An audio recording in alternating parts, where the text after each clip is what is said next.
Welcome back, fellas, to Brokey Betters Club. You got me, MF Picks. We have my co-host Nico Caceres. Welcome back, guys. Hello, guys. How's everyone doing today? I thought you were doing the intro.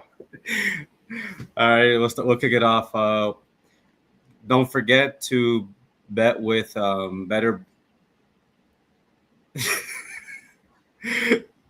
I don't even know this intro. This is terrible. Oh. The code is not broke. You get a free $10, no deposit, and if you deposit up to $200, you guys get a match free play.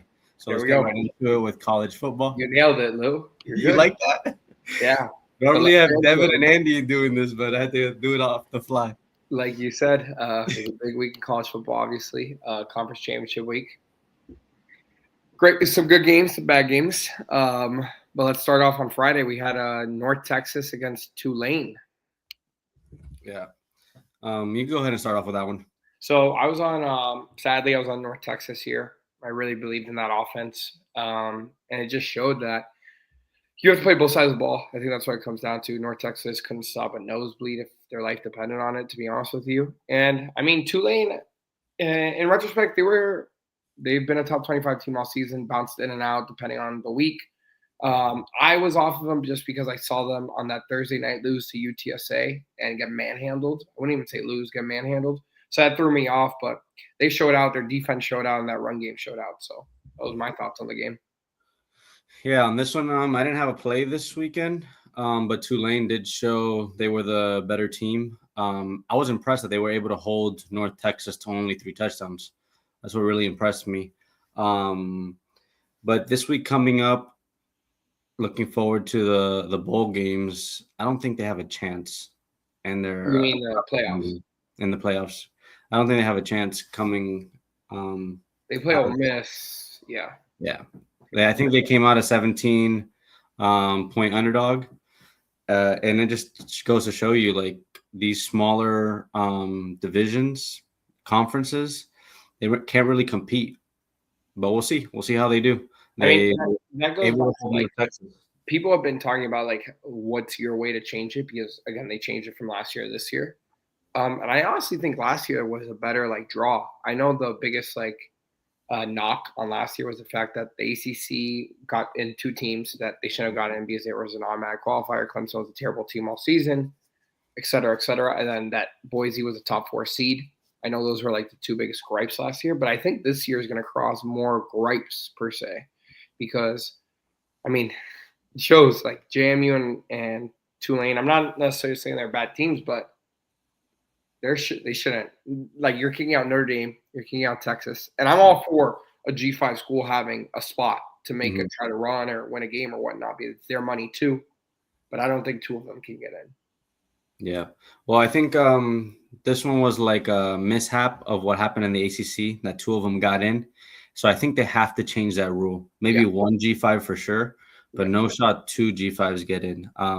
If the top 5 conferences that are supposed to go in, 1 can't get in because of their record like Duke, then I think it should open up a spot, not just be automatically qualified for a G5 to get in.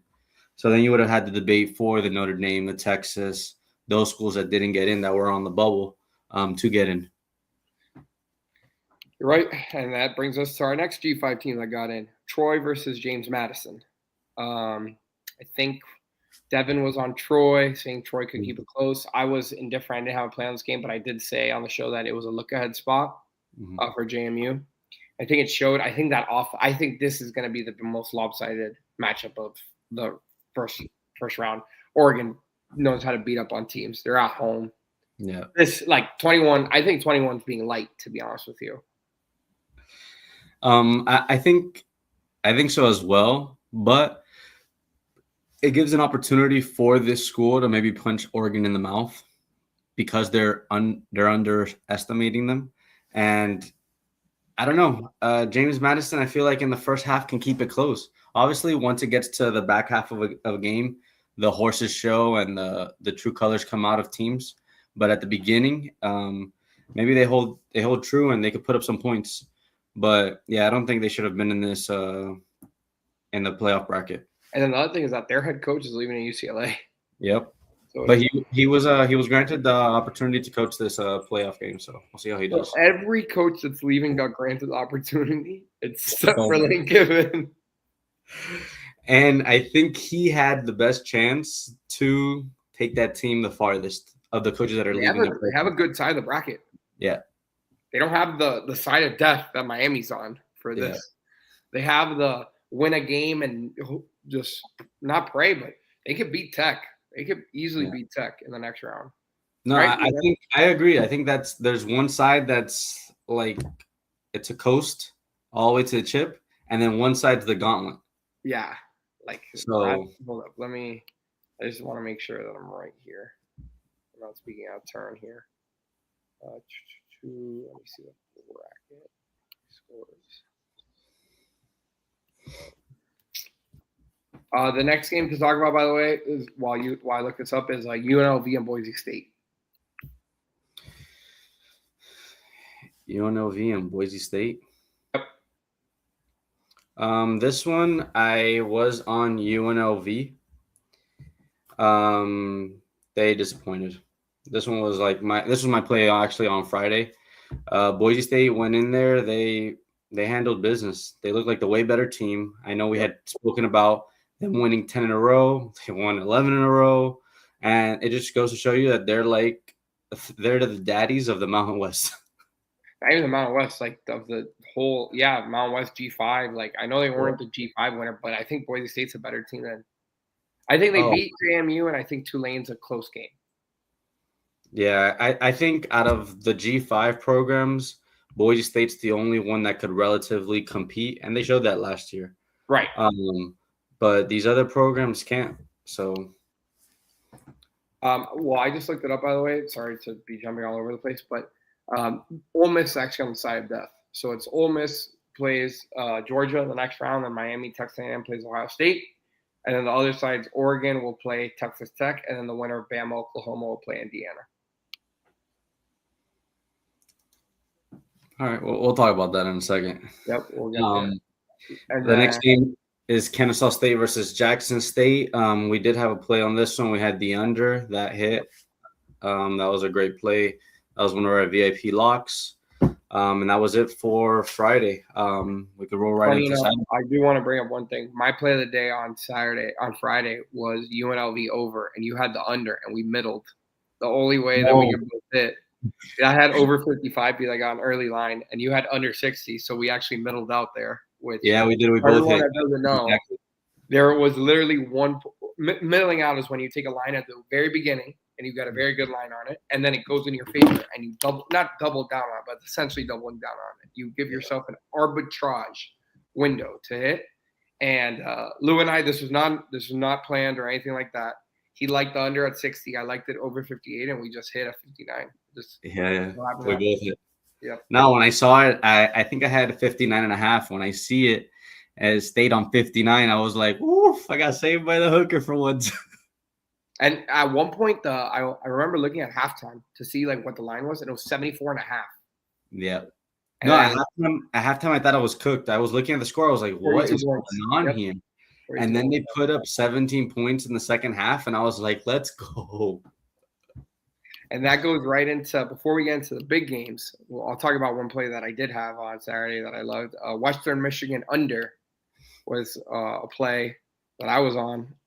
Western Michigan played at University of Miami, Ohio. This had no implications on it, which had all the makings of an under game. Yeah, we were all over the under. I had under 41. That smacked. That was easy. Out of all the games, I think that was the least stressful one to watch for that play to hit. Funny enough, I'm looking at their scores now. All their past two games had gone over. I don't know if you had mentioned that. Their last two games had gone over, and this one was the first one in a while I had gone under when the whole season they were an under team, except for the last 2 weeks. Okay, so let's get into the meat and potatoes of this. BYU, Texas Tech. Talk to me. You tell me about your BYU play. Oh, my gosh. BYU is awful. Awful. I thought they could keep it close. I thought they were somewhat So the line we had spoken about was the identical line as last game, right? The over, the under was exactly the same. The spread was identical. And Texas Tech blew out BYU the first game. So the second game, I'm like, all right, Vegas didn't adjust this line at all, even after seeing what these teams had put on the game. And again, I think it was identical scores. If I'm not mistaken, it was 35-7 this time around, or the first time around, and the second time around it was 34-7. It was very similar. Yes, it was the same game. The same game happened. It was the same game. And I got crushed on both plays. I went against the grain against both plays that happened last time, and both of them got crushed because it was an identical game. Yeah, I stayed off the over-under because I really didn't know what way this could go because, like you said, like the line jumped by 1.5 right before game time. It was at 48, jumped to 49.5. You took it at 48, I believe. Yeah. And I was like, oh, this could go over. But I knew the whole time, I was like, but I've been calling BYU's fraudulent all season. They've been proving me wrong. But that Tech defense is too good, man. But I would like to say that that quarterback that they have, BYU, that freshman quarterback, to me, I think he's good. Yeah. In the fourth quarter, he started panicking because he was down, and that's where all the picks started happening. Yep. They got away from their game because they're not a team that is built to come from behind. Yep. A team is built to run, play action here and there, play defense, keep it close, and that's how they win games. But once they get into a big margin that they have to come back, they're not ready. They're not built for that. Yep. So unless BYU changes that, I don't see them being able to compete with Texas Tech in the near future, even if this guy is the QB for them moving forward. Well, they need to do something. You bring that up because their head coach, BYU's head coach, for everyone that doesn't know, was the number 2 candidate for the Penn State job. They wanted Kalen DeBoer, obviously couldn't get him. And then this guy, I don't know his name, I don't want to botch it, the BYU head coach. They were in contract talks back and forth all week and whatnot. And finally, the CEO of Crumble Cookie came in and gave a bunch of money to the program because he's a Mormon. And that's how he decided to stay at BYU over Penn State. Now, I think Penn State got an excellent hire, Matt Campbell. Don't get me wrong. Yeah. But let's see what this guy could do. I mean, people are high on him. If your CEO of Crumble Cookies donating millions of dollars to BYU, I mean, I think you're worth something. So let's see. But I love Texas Tech going into the playoffs, man. Just speak on that a little bit. You were on the money there with that game. I think Oregon, Texas Tech will be a completely two contrast of styles. One is let's fly, let's throw it. Texas Tech is let's play defense, let's control the game, make sure it doesn't get too out of hand. So it's going to be way two different styles, and I think it's going to be in the Rose Bowl if I'm not mistaken. Yeah, I'm interested to see this game. No, I think that's the team that Indiana is looking at. I think it's either Texas Tech's defense is going to show up against Oregon, or Oregon's going to have too much offense for Texas Tech to handle before they head to Indiana. I think that side is going to be that. Those are the two strong teams on that side, and Indiana's just waiting for them. Okay, next game up. Georgia, Alabama. Talk about Indiana, Georgia, Alabama. We were on Georgia. We were on Georgia heavy as a side. That was our consensus pick on Saturday. It hit. We were also on the over. Mm-hmm. That did not hit. Yeah. And I would like to blatantly apologize because Alabama, I did not know they weren't going to be without their starting running back, Jam Miller, and it showed. That run game looked pedestrian without him. They can't run the ball if he's not in. They get him back to the playoffs. This is Alabama that played against FSU. Yeah. That's what I looked at. Yep. It showed. But again, consensus pick in. We've been very consistent with our consensus pick on our Friday shows. And I think this showed both teams. I think Bama's very vulnerable. I think if they can't run the ball, they're going to struggle because you could heat up Ty Simpson and that O-line is not legit. And also so that Georgia's, to me, again, I haven't been on Indiana all season, so I'm going to disregard them. The winner between Ohio State and Georgia will win the national championship, to me. Okay. Even after Indiana just did what they did? That's crazy. That's a hot take. Because I think Ohio State's defense is better than Georgia's. Me too.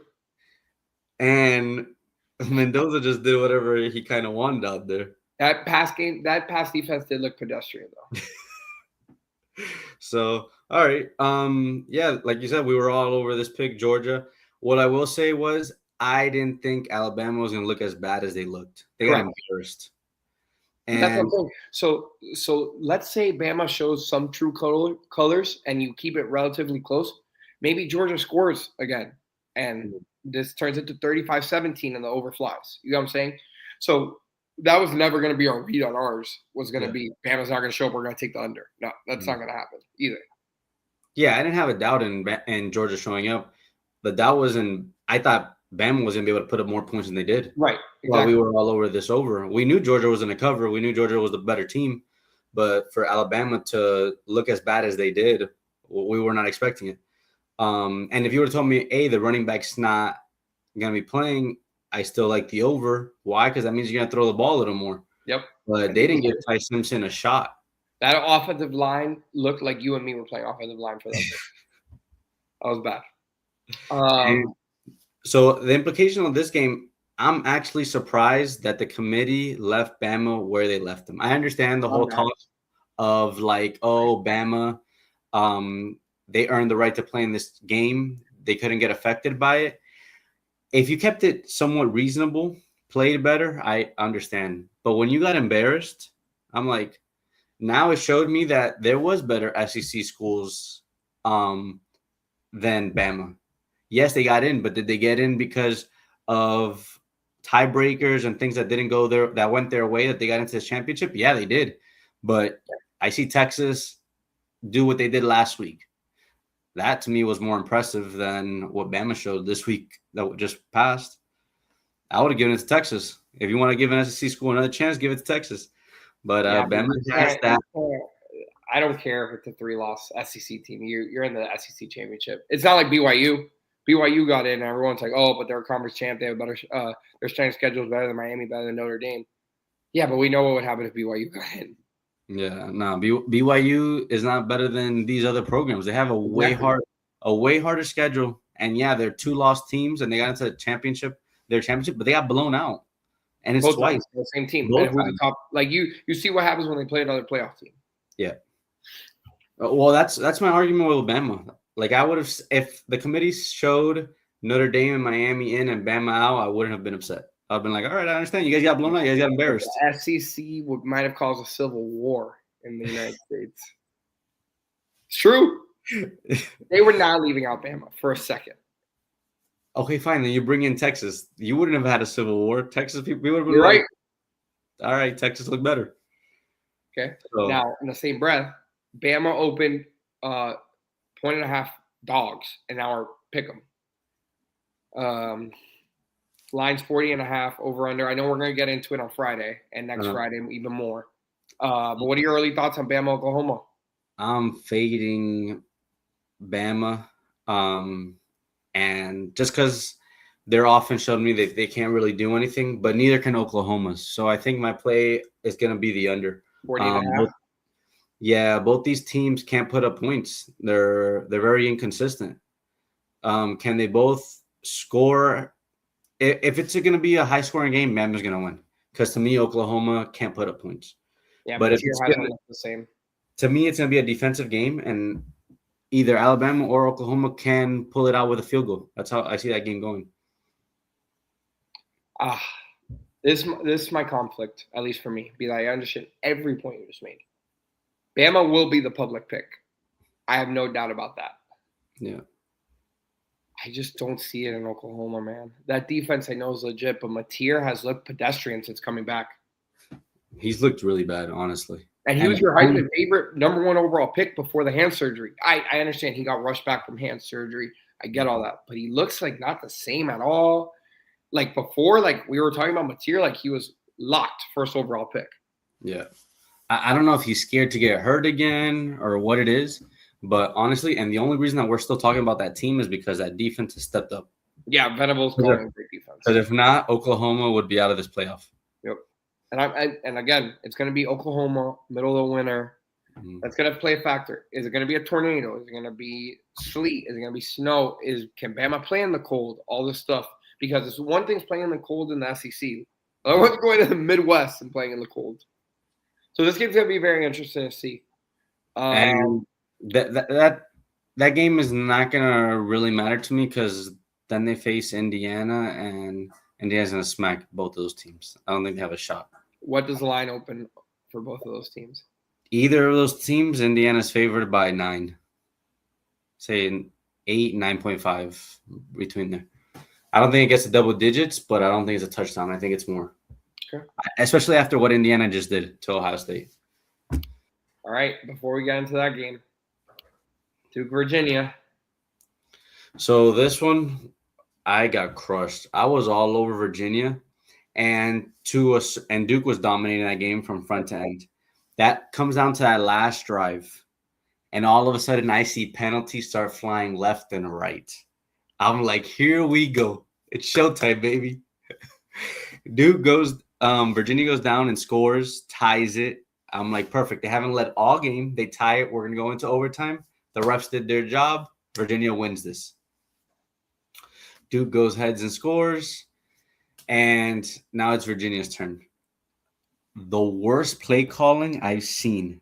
I don't know if they panicked because of the penalty, but it was still 1st and 10. Yeah, you're starting on the 45, on the 40, but it's still 1st and 10. And you just got to drive. And you have 4 downs to do this because you know you're going for it on all 4 downs. They just scored a touchdown. You got to do the same. And when I see this reverse jet sweep, flea flicker, and him throw it, the camera doesn't even get to the other side. I'm like, there must be someone wide open. And when they go ahead and look at that way, and I see 2 guys on him, and the pick, I was like, there's no way.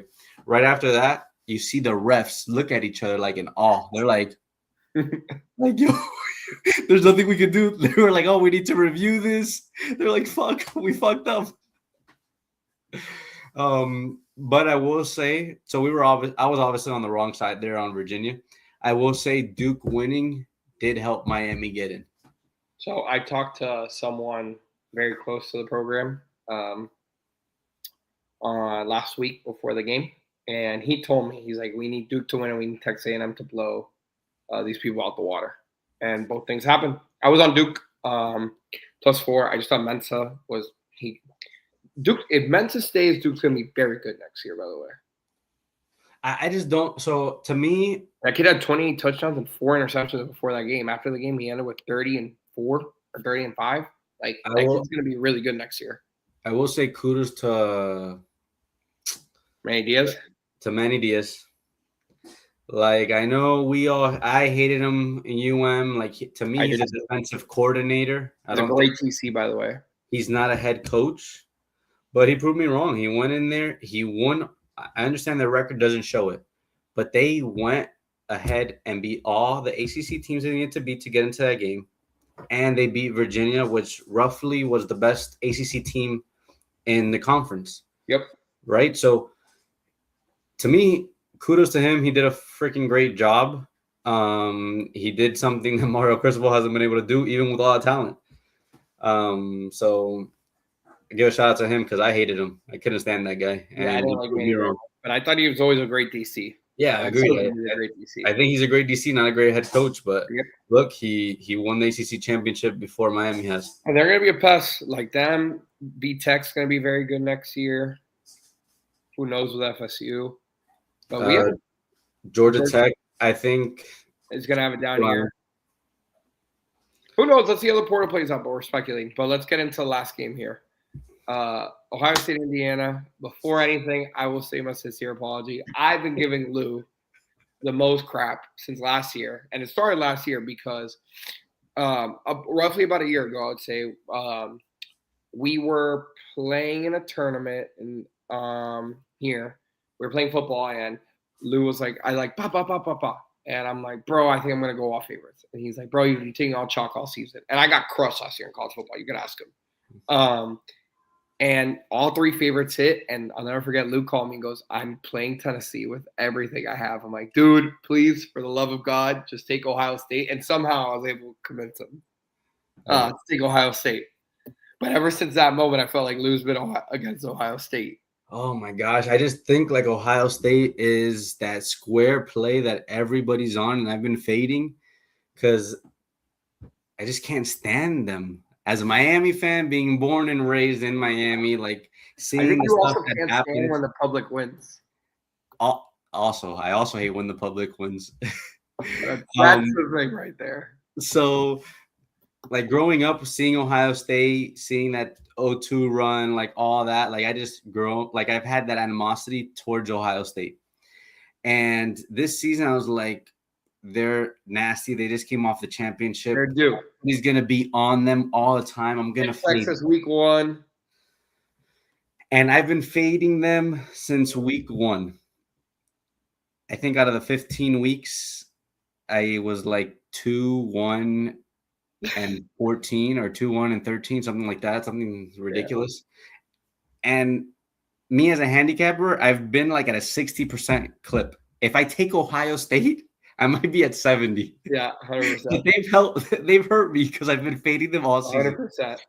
So, but before I say that, I had said it. There was not going to be an undefeated national championship this year. Ohio State finally lost. Shout out to my boy, Mendoza. That's the Heisman Trophy winner. He went out there. The score looked close, but he kicked their ass. Yeah. They moved the bodies. He moved the ball. They ran the play. I actually won't say that. I say they did not run the bodies at all. But no. 2nd and 10, 3rd and 7's got to have in moments. He laid it like he came out and played. And those critical. He let it fly. That he wasn't scared. Like you don't see that off of like, to me, college quarterbacks don't really throw it up like that. They like panic. He was letting it rip. He was like, yo, whatever, we're going out. We're going out guns blazing. Yep. 100%. And he made some plays and he let his wide receivers make plays. I think that's a lot of things that like the quarterbacks are scared of. They don't want to throw the pick. They don't want to do that. So they don't want to throw those 50-50 balls.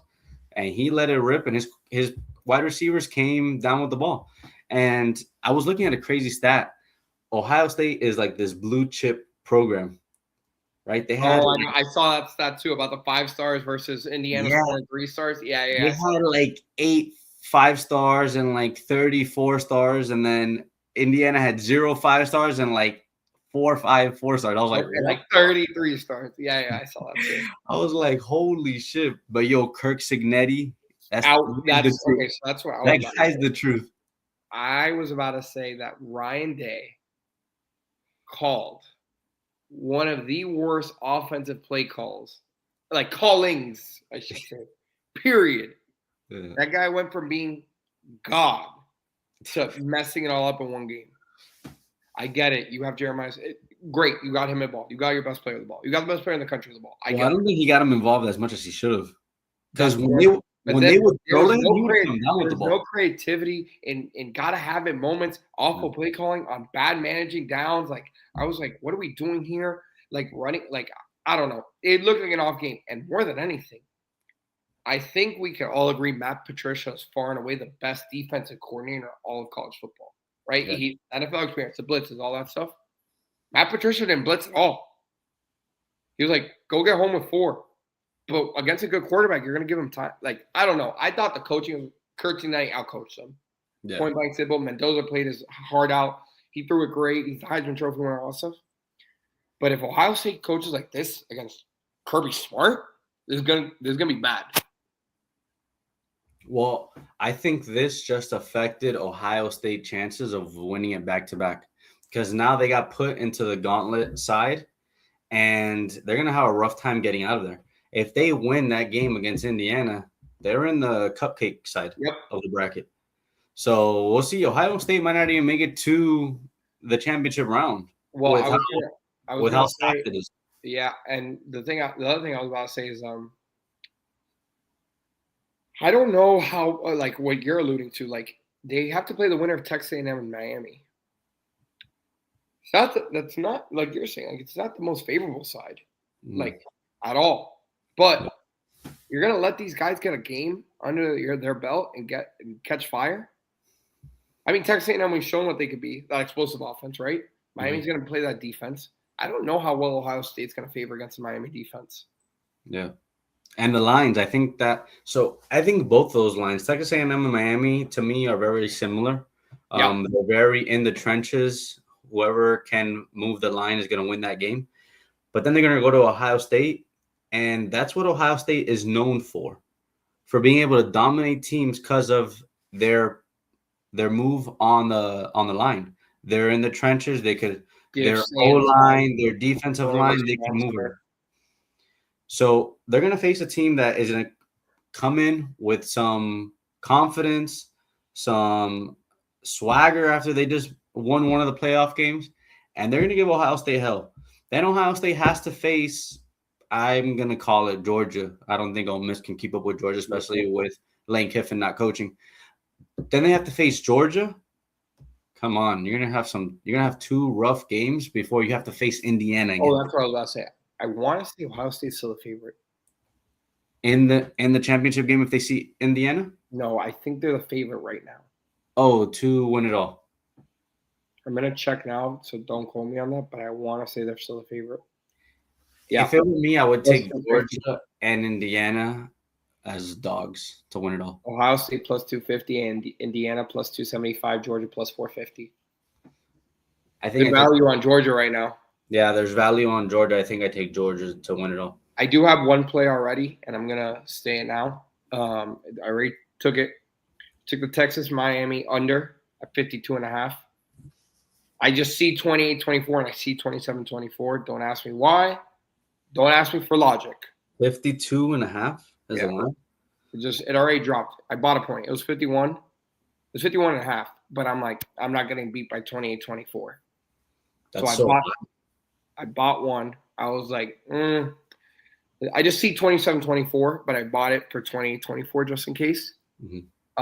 But I think that's a play to have right now, is the under in that game. I will say both times they faced each other, I'm pretty sure they've been shootouts. Not the last 2 years, the 2 years prior to that.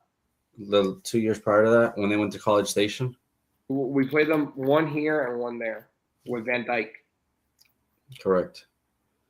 I don't know. I just don't want Miami to embarrass us. I want them to show up and put up a game. One was a shootout. The other was a snooze fest.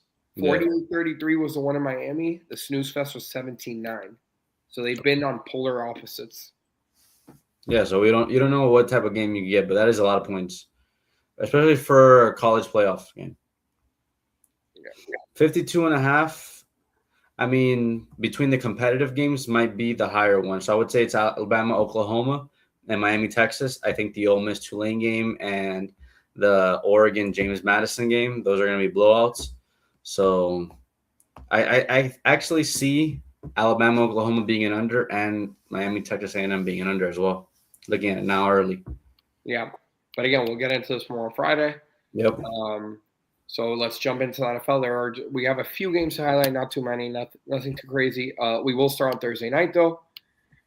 Even though we already talked about it a little bit on the Friday show, but Lions, Cowboys pretty much are out. They would have to win out, and some craziness would need to happen with the Eagles for them to get the NFC East bid, because the wild card bid is going to be tough for the NFC. Any thoughts, Lou? Well, actually, yesterday before the Eagles lost, I thought it was impossible. But now that the Eagles lost, I don't think it's out of the realm. I think Cowboys might have a small window to get in. Eagles have been playing atrocious. They've been playing really bad. I right now would take the Cowboys over the Eagles just because of the high-powered offense in the NFC East. I just think Cowboys are a better team than the Eagles right now. The Eagles can't move the ball. So I'm hoping that the Cowboys can get in because I think the Eagles are atrocious. Eagles play the Raiders on Sunday. Monday. Okay, they have win. Put them ahead. And the boys and the Cowgirls play. Sorry. The Cowgirls play. Loading. Give me a second here. They play the Vikings on Sunday Night Football. So the Eagles have the Raiders, the Commanders, the Bills, and the Commanders. I would say they have 3 wins, but maybe 2 wins. That puts them at 10-7. The Cowboys would have to win, I believe, everything moving forward to get to 10-7. Yeah. Do they have a favorable Vikings, Chargers, Commanders, and Giants? Okay, so they have 3 easy wins, and then they play the Chargers, who are rolling. who are rolling. But if they could upset the Chargers, They have that game at home. And they have that game at home, they will have actually it will be 10-6-1. They would have a better record than the Eagles. So the Eagles need to go 3-1. Uh-huh. The Cowboys need to go 4-0. Okay, that's something to look at. The NFC is still open. NFC East. Yeah, both teams have easy, favorable schedules. It's just if the Cowboys can pull it out. If Cowboys are actually in control of their destiny right now, if they could win out, they're in. So to stay in the same breath of teams in their own destiny, I mean, not entirely, but Cincinnati, Buffalo. I mean, this was a good. As much as, listen to me, not to open a wound for you, but I think the Bengals showed what they are. Mm. Again, they're a team that is the worst luck in NFL. I mean, dude, you can't ask for more. I mean, you really can't. I don't know what the hell the Bengals are going to do, to be honest with you, but I think they showed more than anything. Buffalo should be the favorite in the AFC right now. I actually disagree. I think Buffalo looked terrible. They beat up on the Bengals. They put up points. Actually, let me take that back. I think the Broncos are the favorite, but I think the Bills, if they play the Patriots, would beat the Patriots. I can see it. Josh Allen stepped up big, but against a really bad defense. So I'm a Bengals fan, and the Bengals, to me, have one of the best offenses. Everybody knows this. They could compete with anybody. They could outscore anybody, but their defense can also give up all the points to lose every game. Like you put up 40, guess what? Your defense putting up 41. Yep. And the Bengals went in there, smacked up the Bills in the first half. It was built to ass. Yeah.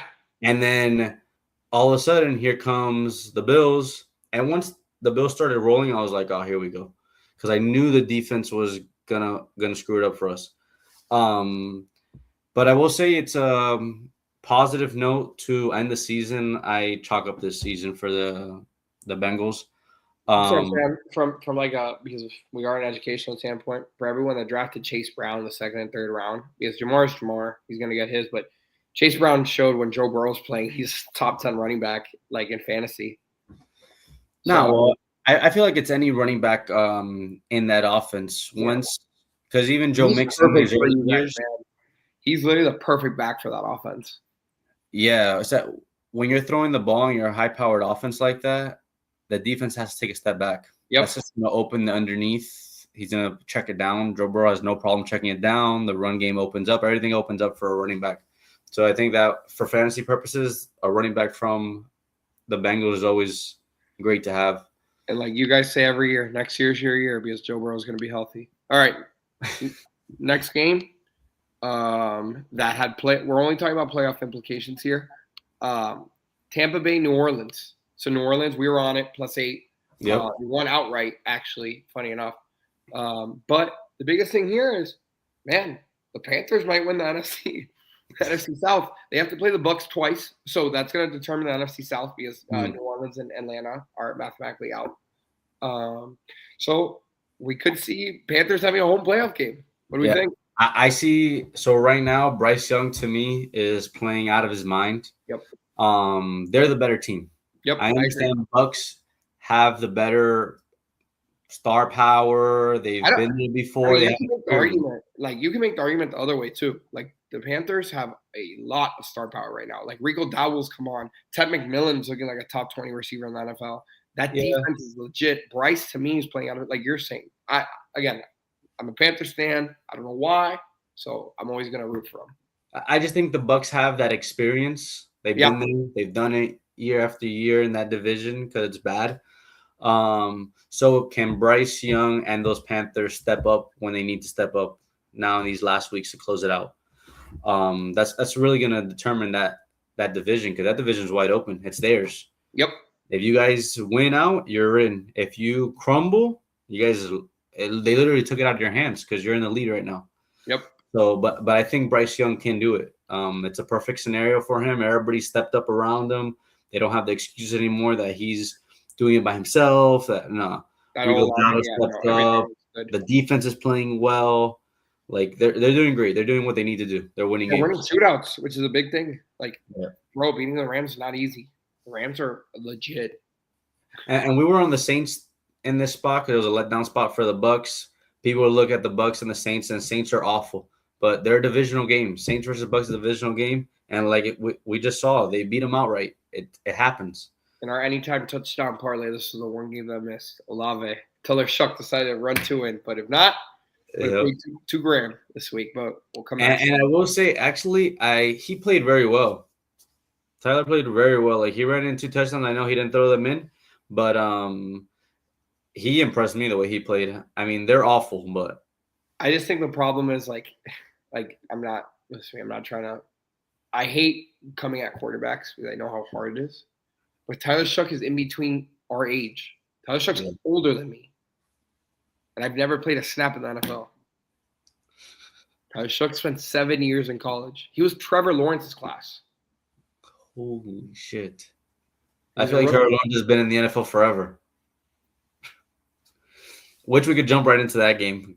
We were all over the Jaguars against the Colts. Tyler Shuck is 26 years old. Jeez.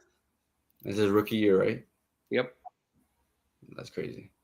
But I think it's going to be his last, maybe not his last season. Maybe he has one more season. Then they find a replacement for him. He's not the future for that franchise. I'm not going to go into your career at 26 years old. Hey, you made it, though. Yeah, 100%. And but you Jags Colts. Daniel Jones, prayers go out to you. It sucks what happened, man. It showed how important you were to that team. Mm-hmm. Yeah, they crumbled. They crumbled right after. And I will say the Jaguars showed up. Jaguars are a playoff team. I know. They are playing well. Lawrence is playing well. It's terrible. No, he's not that bad. I actually like him. I just feel like he doesn't sling it. He has cannon. He doesn't use it. I can't get behind the Jags. Maybe you could talk me into it, but I can't get behind them. Their defense and their run game is great, and then he throws the ball when he needs to. Travis Etienne is a monster. I also Jags draw the Bills in the first round. Who are you taking? Bro, I probably have to go Jags. With the points, but to win, the Bills. I think the Jags can upset the Bills. No. The Bills to me are awful. I just don't know. Look, the only thing so what's missing from the Jags is a star wide receiver. And you would get behind the Jags team. A star wide receiver, you would get behind the Jags team. Duval! No. On that note, no, but seriously, prayers out to Daniel Jones and whatnot. Colts are crumbling. Colts are going to miss playoffs. Yeah, they'll miss the playoffs. Texans will probably get in now. Chiefs screwed that up. We'll get into that game later. I already have my Chiefs wish list for the offseason. But, yeah, we'll get into that later. Pittsburgh, Baltimore, next game on the slate. Chiefs and Baltimore not being in the playoffs. Steelers are going to make the playoffs. They're going to probably be a first-round exit, I could comfortably say, whoever they play, because they'll get the Chargers or the Bills, whoever the Jags don't draw. Mm-hmm. So, I mean, I don't know. The Steelers aren't sexy. It's Mike Tomlin. They're going to win 10 games again, and that's you're more of an NFC North guy. I haven't watched Steelers at all this year, I'll be honest with you. That's his MO. His MO is to win ugly. He pulls out wins. The team's not good. But I don't think they have what it takes this year to come out of the first round, whoever they draw. Any team that they draw, they'll be a 5 or 6 point underdog, even at home. Just because they're not good. The Ravens look atrocious. I don't know if they rushed Lamar Jackson back too fast or what it was, but he looks awful. And we had called this game just because it was a divisional game. We were on the Steelers, and they pulled it out. I didn't think they were going to win, but they definitely covered, and they won outright. So they'll be in the playoffs. They won the NFC North already. I think the Ravens are completely out. Bengals are gone too, and Browns, I need to talk about them. Nico, did you freeze on me? Uh-oh, something happened.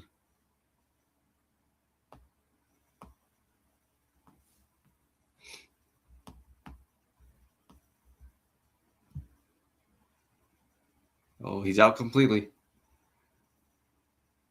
Let's give him a second to get back in.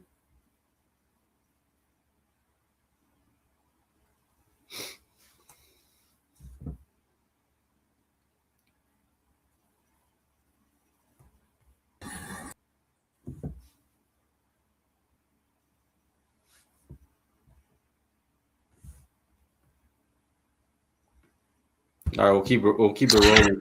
Talk to us. Yeah, picks. We'll keep it rolling. While Nico tries to get back on.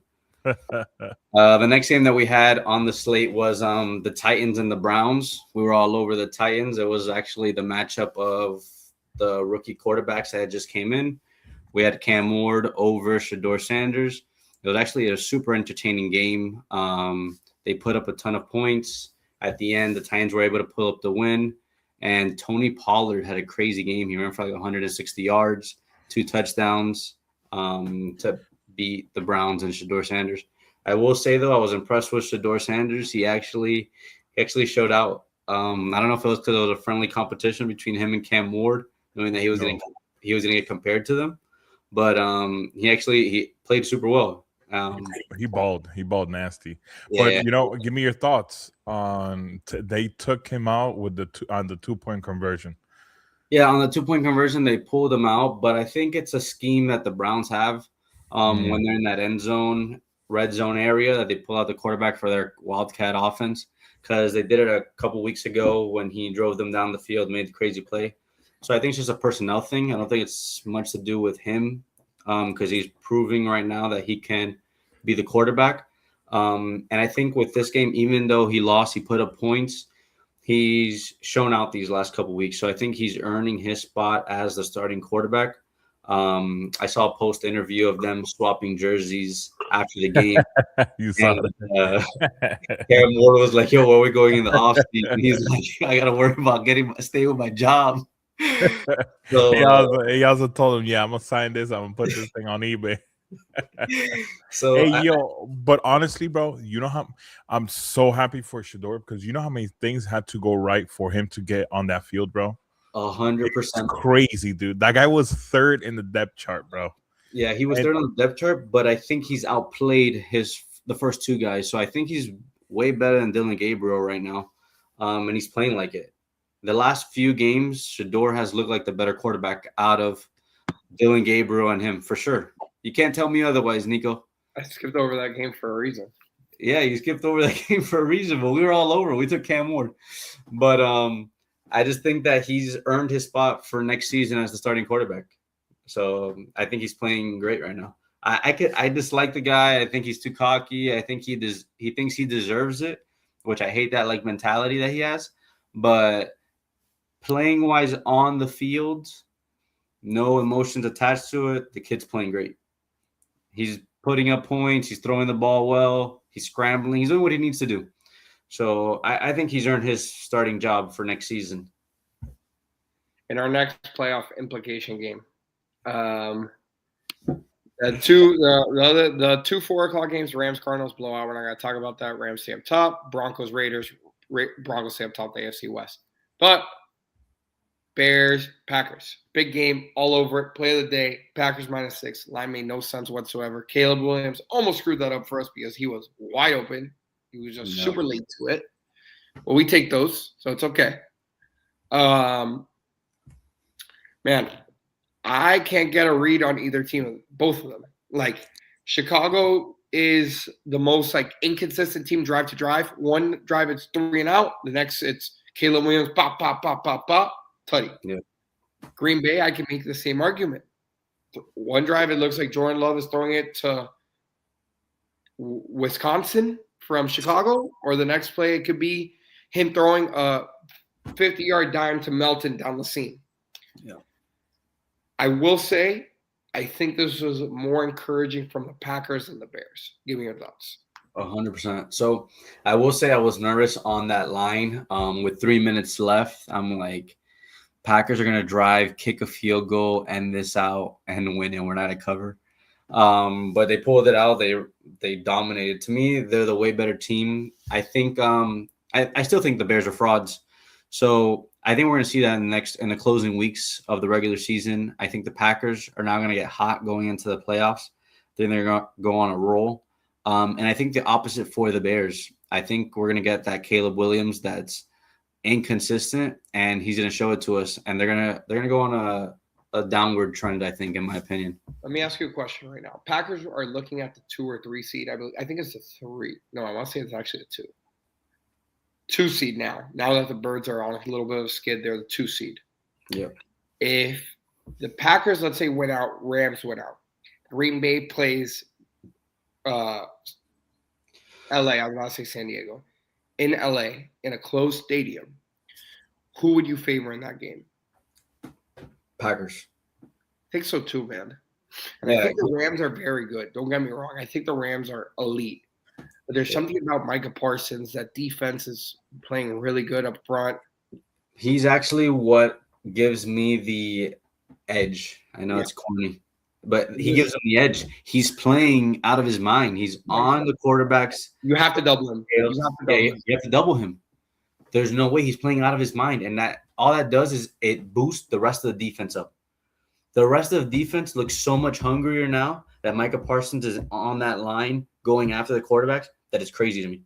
And then you look at the Packers and who in their divisions they have to play like to close out their season. They're going to go after these quarterbacks. I think they only have one game that they could potentially lose, and it's this Broncos game. But the Packers winning this week, going now to Denver to play Bo Nix, I think it's exactly what they needed. That confidence boost that they could go now and win against the Broncos. Whatever the under is, I love it. I'm checking it right now, actually. They're coasting after that. 43.5 over under. Yeah. Right below that 24-21 line. Right below that. To me, I'm taking Green Bay. Denver has snuck out some terrible wins against crappy teams. Are you looking at that line at all or no? Have you seen the line? No, I haven't seen the line. What do you think the line is? I would say it's Denver -2. Green Bay -2.5. Green Bay -2.5? No way. Oh, I'm taking Green Bay all the way. Green Bay is just the better team. I don't. Bo Nix is gonna have to show me something because to me that defense is playing great and give me the better quarterback. To me, in my opinion, with Love.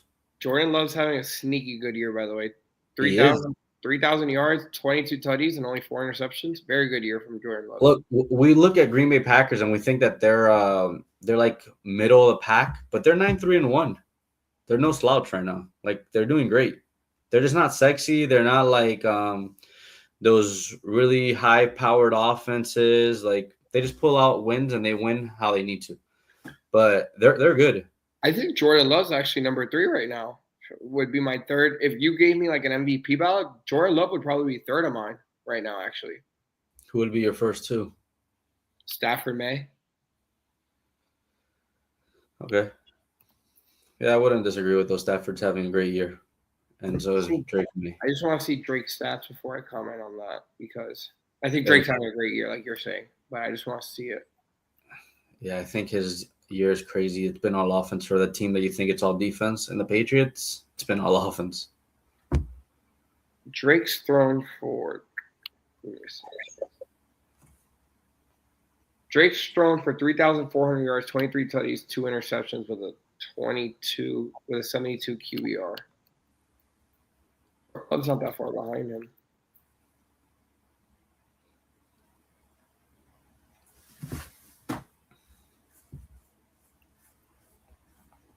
So Jordan Love, Drake May is beating Jordan Love in passing tutties and yards, which is obviously important. But Love is beating him in interceptions thrown 4-6, and he has a 2-point higher QBR. So I mean, it's closer than I thought it was going to be. I would still put Drake in front of him. Don't get me wrong, but Love's having a sneaky good year. Yeah, 100%. Like I said, and they could be the 2 seed coming out of this. Because that division is falling apart. The whole conference, that conference is falling apart. So it's wide open. The Packers are going to be right in the mix of everything there. And then now we get into your team, your game. Texans at Chiefs. You were all over the under. Credit to you.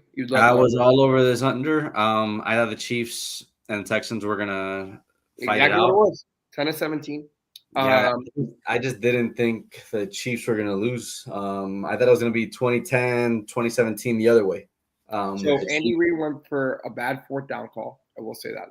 Not the one that Rashee Rice dropped. The one before that, it was not a good call. But man, like, it is crazy to me. Matt Nagy's calling plays. Like, Andy Reid's always called plays and whatnot, and I understand you might respect Matt Nagy in some sort of way or whatnot, but that guy got ran out of Miami. He got ran out of Chicago. Like, he's not a good coach. Matt Nagy is not a good coach. So that's number one. The other thing is that Spag has made his dime and dollar pressuring, and we only start pressuring in the second half. Now, I'll give it credit to Spag. He called a great second half. I have nothing to say about that. But where is this in the first half? And I get it. You held him with 17 points, so I'm not going to be too harsh on him. Chiefs pass rush finally showed up. But that receiver play was awful. Terrible. Well, I will say something. I think the offensive line looked actually decent, believe it or not. They did. I will say, though, Patrick Mahomes didn't look consistent, didn't look accurate. It was the first time in his career he's missed the amount of throws he missed consistently. I think it was like 10 straight incompletions at one point. Yeah, it was crazy to me. But I actually don't think he played bad. Believe it or not, and that offensive line played well. But that receiver play, man, I mean, I need more out of Rashee Rice. Like, I need more out of you. Well, I felt like at one point they didn't even look at Travis Kelce. Yep. Until the end, and then he was crying for calls and a bunch of stuff. But I was like, "Yo, play, like, get over it." I want the Chiefs to go and sign Isaiah Likely now with Andrews getting that bonus or that extension, I should say. Likely was is going to be a restricted free agent. I think that's a perfect guy to put in that Chiefs offense. I think the Chiefs need sort of a little rebuild. Yep. I don't like the running back situation of Kareem Hunt and Pacheco in and out. I don't know what's going to be out there, but you need a back. Yeah, you need a good running back. I don't think those two guys are it. Offensive line obviously needs some help. I mean, dude, if we could play Jalen. So look, nerd talk. We brought in Jalen Moore, who was the San Fran tackle last year. We brought him in. We didn't think Josh Simmons would fall to us at 31, and Josh has played incredible left tackle all season. I can't complain about him. But Jawan Taylor's awful at right tackle. We finally put Jalen Moore in, and we see results. This undrafted free agent that played at left tackle also held Danielle Hunter to his worst pass rush success all season. So the offensive line was very encouraging. Yeah. But man, that receiver play was really bad, man. Like, really, really bad. That play calling was really bad. No, they dropped plays. I think that it was a little mix of everything. It was just really like discouraging to see the Chiefs the way they played. On fourth down, I felt like they panicked. Yep. Like Mahomes was like, "Oh, let me go for it," and Andy's like, "Fuck it, all right." When we shouldn't be going for it, we should punt it. So much time. It was a one possession game. He wanted to go for it. You still had a chance to win the game. Yeah. Twice. And he gave them the ball back. They were able to put up a field goal. Like, you're like, dude, your defense is playing great. Your defense is playing great. Why take it out of, like, I understand you're MVP caliber person and you want the ball in your hands. But when you're doing so bad and your defense is the one stepping up for you, give them the shot again. They're the ones that are hot. Max was in his bag in that second half. And I was like, yo, but I think the Chiefs are done. I think they would have to have like win out. And it would have to be win out. Chargers and Texans lose one out of the next three, both of them. Colts are going to lose out, so that's not a problem. We own the tiebreaker anyway, but you have to beat Chargers there and hope for a lose out. You have to hope Texans lose out. So I mean, there's too many things, man. I honestly want to tank, to be honest with you, at this point. Just get a high draft pick and go get me Jacob Rodriguez from Texas Tech. Go get me I don't know. I put someone else I want in there. That's who actually I want for the Bengals. Jacob Rodriguez? Yeah. Yeah, he's one of the two guys I want. I think we might be able to get him in the second round though. I either want Jacob Rodriguez or I want AJ Terrell's brother, Avion Terrell. Okay. I want one of those two for the Chiefs. Yeah, I don't hate it. And then to our final game yesterday. I'm gonna let you take this away, bro, because I know how much you despise this man. Eagles and Chargers. I was on Chargers +3. And the Chargers went outright. Yep. Justin Herbert played a great game. Jalen Hurts sucks ass. He's so bad. That guy throws picks. That guy can't do anything in the pocket. Like when he feels comfortable is when he takes off running, and you see him with like a smile on his face. Yeah, 100%. I see. Like throw it. I was trying to defend him so hard because I'm like Super Bowl champ, got to the Super Bowl, played well, but bro, this year I can't defend him at all. Bro, so bad. And I understand like some of the picks were like tips and like I don't care. But you're squeezing them in there, and you're a bad quarterback. Yep, I agree. I agree. It's like it's your fault. And then there's some wide open ones that you're throwing them way over the guy. Like I will say he did feed AJ Brown a little bit more this game, but still he's awful. He's awful. I don't see the Eagles having a shot to repeat this year. No shot at all. All right, man. Fantasy football playoffs this week. We have our biggest college basketball Saturday. It starts gearing up now, so we'll be talking about that on Friday. Yep. And we'll be looking ahead to some early bowl games, some lines that we think you guys should grab and whatnot. And then as we get closer to playoffs, we'll heat up the show back again for college football. All right. And remember, guys, to get our best plays and our best picks, DM us, get into our VIP chat. We're killing it in there, so go ahead and DM us to get those best plays. All right, Lou. All right, have a good one.